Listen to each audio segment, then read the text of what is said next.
In one corner, we have the reigning military heavyweight champion of the world, the United States of America. In the other corner, we have a tag team, a South American alliance made up of nations who, while they may be lacking in traditional firepower, have a long history of producing some of the finest guerrilla warriors in the world, along with their friends from up north, Canada, who can make up some of the Southern Alliance's shortfalls in modern military equipment. For almost 2 decades, the United States has shifted its focus from fighting large-scale conflicts against potential enemies, such as Russia or China, to fighting a global war on terror. But today, we're pitting the US against Canada and South America in what we're calling the Rumble in the Western Hemisphere.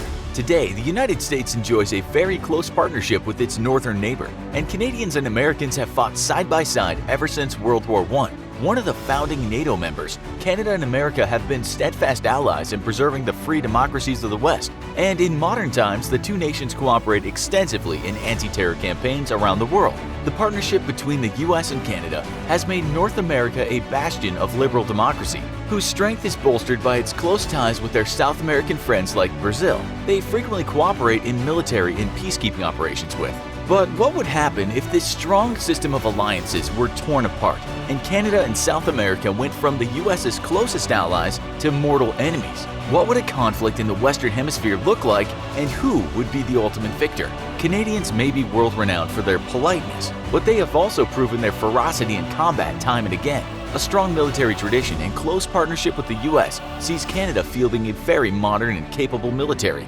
though its small size leaves it as the 21st most powerful military in the world as of 2019. In terms of manpower, Canada's military numbers only at 64,000 active duty troops, with a reserve force of 30,000. Their defense budget comes in at $21 billion, which places it well short of the US's own budget of $716 billion.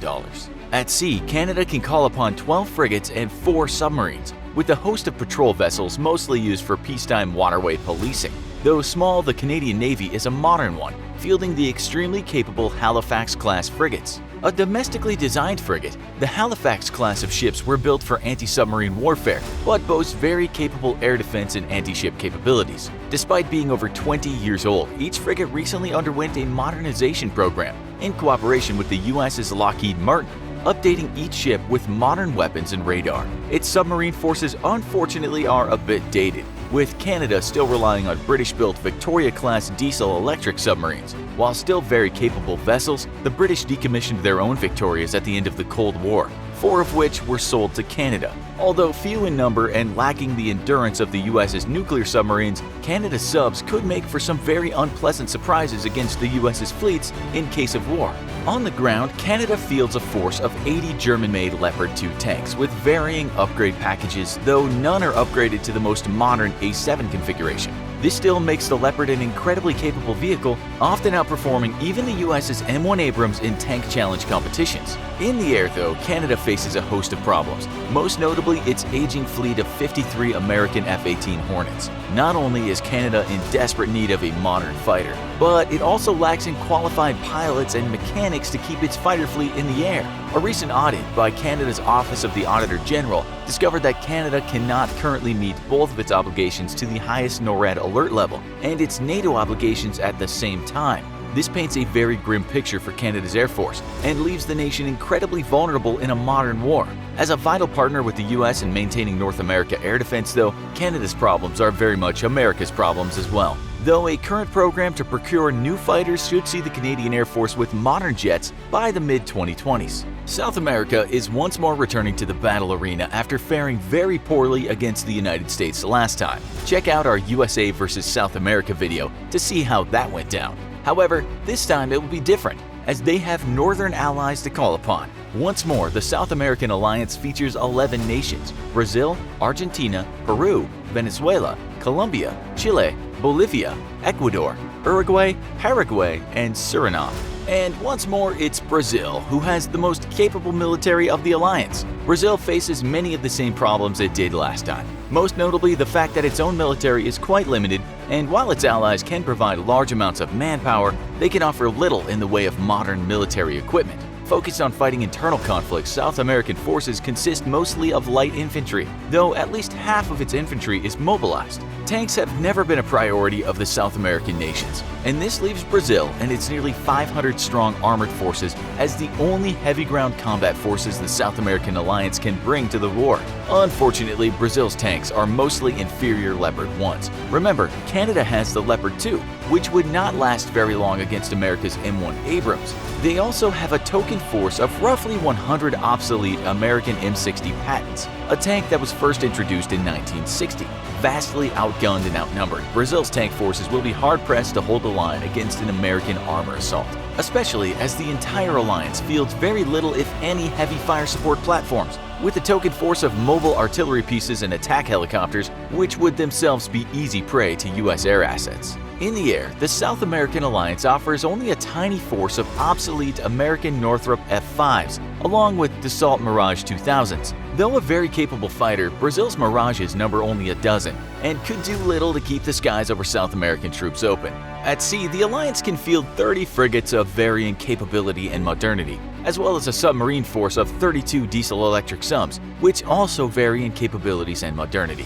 Where the alliance excels, however, is in the large number of jungle-trained special forces, some of the best in the world at jungle warfare. Total South American military strength numbers at 1,026,927 active-duty personnel, with almost 2 million reservists, though its reservists receive very little training and are poorly equipped. In the case of a war, they would need weeks or even months to be trained and equipped enough to carry out basic offensive operations. Located smack dab in between the Canadian-South American alliance, the United States features an active-duty military force of 1.2 million personnel, with a reservist force of 860,000. Unlike the South American alliance, though, the U.S.'s reserve forces receive regular training and equipment upgrades, and many even see combat deployments. America's reservists could be ready for battle within a week or two at the most, supplementing the U.S.'s active-duty combat force, rated as the world's #1 air and naval power. These two branches of the American military are individually more powerful than many of the world's militaries combined, and the U.S. Navy features an air force that is itself stronger than many modern nations. With over 13,000 aircraft, America's air supremacy is overwhelming in both capability and scope.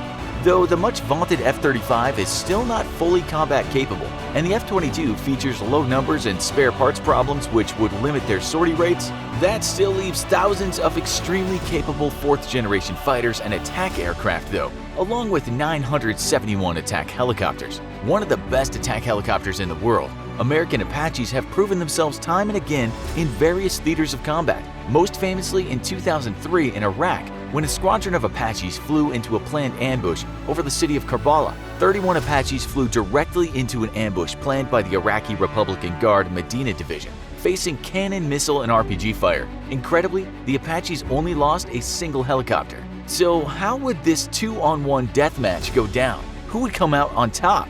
If you've seen our last episode featuring the US versus South America, then you're already aware of the many vulnerabilities of South American forces. Lacking in modern transport or a navy or air force to defend those transports, the best that South America would be able to do in this war is dig in and wait for the American assault. Canada, with its limited military and vast territory to cover, yet few vital cities, would not require a large number of American forces to neutralize. And with its aging air force and very limited fighter availability, along with a very small navy, Canada could do little to resist blockades by the U.S. Navy's Pacific and Atlantic fleets. Vastly outnumbered in personnel and heavy equipment, Canada would very quickly fall to a northern thrust by American ground forces supported by an overwhelmingly superior air force. Simultaneously, the U.S. would dispatch some of its overseas battle groups to South America to begin the amphibious invasions of key South American cities. Once more, the alliance would be able to do little to resist the invasions, given the extremely limited availability of military equipment